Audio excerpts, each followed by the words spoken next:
Ma formation a débuté dans l'école publique, suivie d'un lycée technique à Rabat, les Orangers, où j'ai eu mon baccalauréat d'architecture.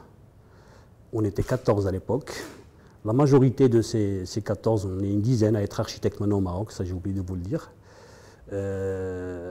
Après ça, donc, j'ai fait l'école de formation technicien spécialisé à Casablanca en architecture et urbanisme. J'ai bossé en tant que technicien pendant 3 ans au Maroc, à Rabat et à Casa. J'ai bossé pour un de mes profs à l'époque d'ailleurs, c'était Rachid Endalussi, qui lui, il m'a poussé à continuer mes études d'architecture. Donc c'était en 90, 91.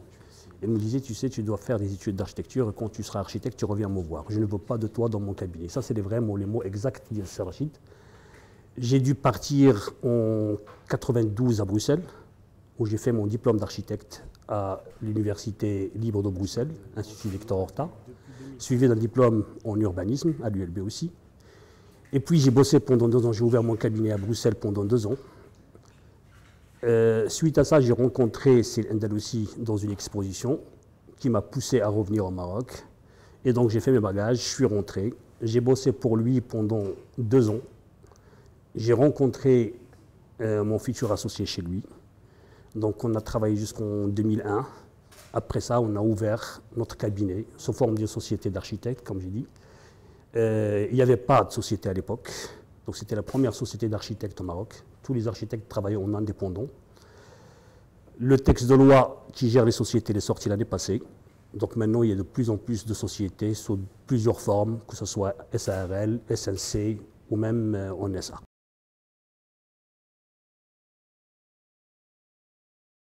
L'architecture. L'architecture, mon père travaillait dans le bâtiment. Et quand je voulais faire le lycée technique, l'idée pour moi, c'était de faire d'électrotechnique. Donc, il y avait les déplacements. Vous savez, à l'époque, c'était pas comme maintenant. Le transport public était très limité. Donc, je devais me déplacer, faire 5 ou 6 kilomètres pour arriver au centre-ville, au quartier aux Orangers.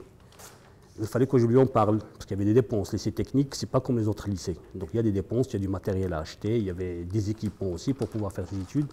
Et là, il me dit, qu'est-ce qu'il y a d'autre à part l'électrotechnique? Je lui dis, voilà, il y a la mécanique, il y a l'architecture. Ah tiens, pourquoi tu ne fais pas comme ton père? Je suis dans le bâtiment, fais de l'architecture. Et donc c'était l'architecture dès le départ. Donc sans parler que c'était aussi un rêve d'enfant. Comme dit le proverbe, quand le bâtiment marche, tout marche. Donc une grande partie de l'économie d'un pays, elle fonctionne avec le bâtiment. S'il n'y a pas de bâtiment, on ne peut pas vivre, on ne peut pas travailler, on ne peut pas produire non plus. Donc c'est le premier acte qu'un humain a fait sur Terre. Il fallait s'abriter. Donc c'est une nécessité absolue. C'est quoi le travail de l'architecte? C'est valoriser le bâtiment. Le bâtiment, c'est le référentiel d'une civilisation. On ne peut pas parler d'une civilisation.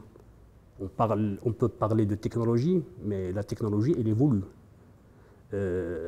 Par contre, quand on parle de civilisation, on parle toujours d'architecture. Quand on parle des Égyptiens, on parle des pyramides. Quand on parle de n'importe quel pays, pour savoir le degré de la civilisation, on parle d'architecture. Et je peux même vous dire autre chose. Quand on est en voyage, avant même d'atterrir, on peut connaître le degré de civilisation d'une société rien qu'en regardant par le hublot d'un avion. S'il y a des lumières, s'il y a un tracé, ça veut dire que c'est une société évoluée, civilisée. Voilà. Donc le rôle de l'architecte, c'est de maîtriser tout ça.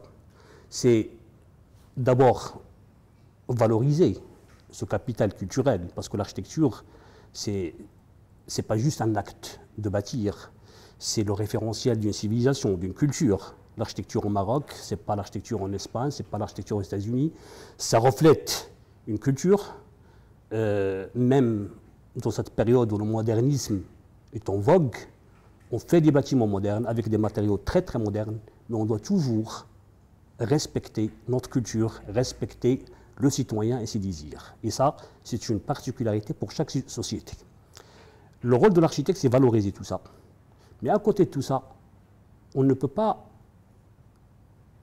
tout simplement faire ce qu'on veut. Il y a une réglementation, il y a des intérêts. Les intérêts de la société d'abord, l'intérêt du particulier pour qui on construit. Et donc tout ça, c'est géré par des règlements. L'architecte, son travail, c'est d'abord respecter ces règlements.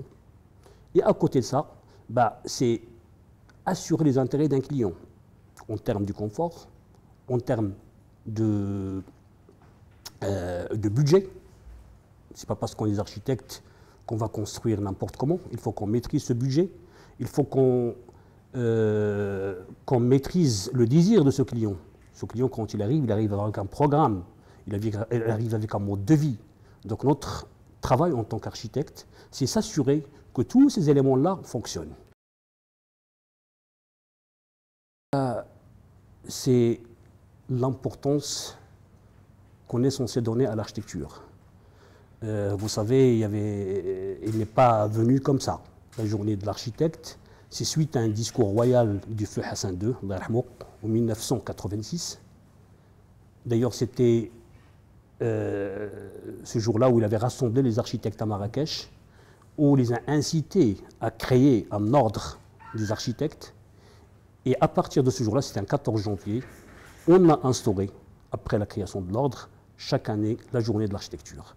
Hassan II, c'était quelqu'un qui s'intéressait à l'architecture. Il savait ce que ça avait comme pouvoir, comme culture, comme incidence sur la société.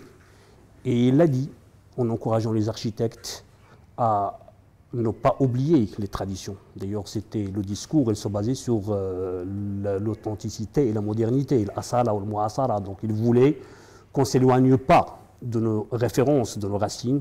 Et il demandait à ce qu'on respectait ça aussi. D'accord ? Donc à partir de cette année-là, ça a été instauré la journée de l'architecte. C'est une journée où les architectes de tout le Maroc sont réunis pour débattre des problèmes de la société, du problème du métier. C'est des ateliers. Donc c'est des ateliers. Cette année-là, par exemple, on travaille sur la ville de Salé. Il y a un programme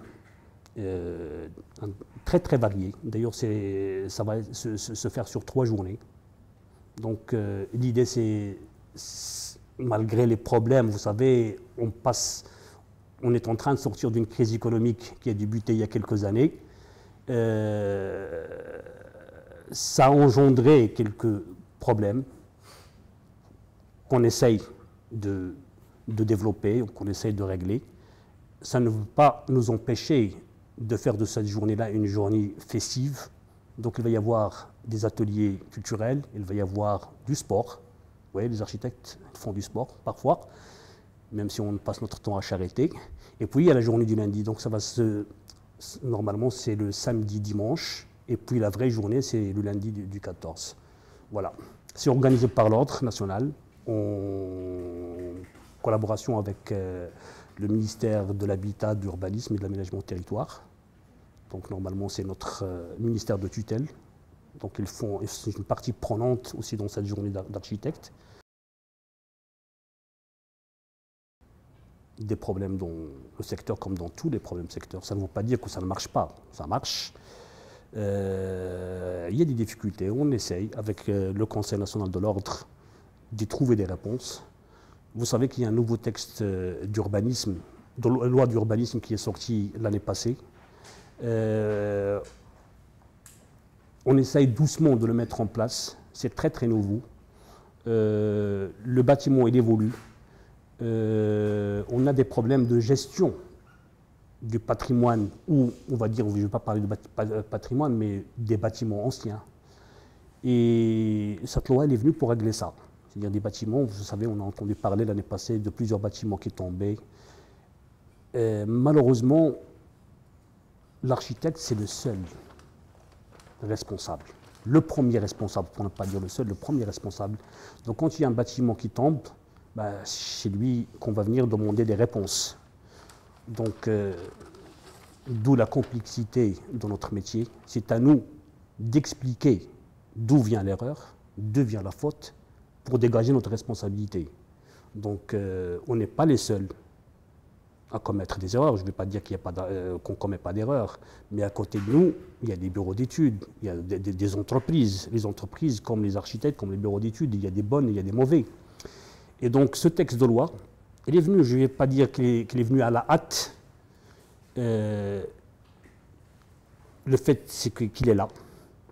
Le fait, c'est qu'il essaye de régler le secteur du bâtiment. Vous savez, il y a beaucoup d'anarchie. Je ne vais pas vous faire un tableau, le voir. Malheureusement, c'est l'architecture ou le bâtiment, c'est quelque chose qu'on vit au quotidien, dans les déplacements. Donc, tout n'est pas rose. Il y a des quartiers anarchiques, il y a des bidonvilles, il y a des bâtiments qui tombent en ruine, il y a des gens qui s'adressent à des architectes, il y a d'autres qui ne s'adressent pas. Il y a des citoyens qui croient que l'architecte il est bon uniquement pour donner une autorisation, alors que sa mission elle est complète. La mission de l'architecte, elle démarre depuis la conception du projet jusqu'à la remise des clés. Le nouveau texte de loi, il a compris ça. Donc la conformité d'un projet avec les plans autorisés, maintenant c'est donné à l'architecte, donc pour le responsabiliser en plus. Le moment le plus heureux, c'est quand on donne un certificat de conformité à un client qui lui permet d'habiter. Et quand il nous rappelle après pour nous dire qu'il est très très content. Donc, vous savez, c'est très difficile de se mettre dans la tête des gens. Très difficile.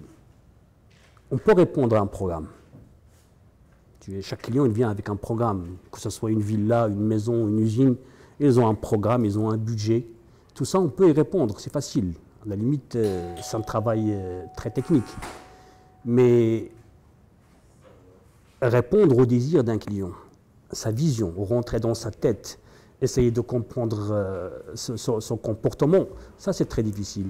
Donc quand on arrive à réussir cette mission-là et qu'on voit notre client très très content, bah, c'est comme si c'était pour nous, hein.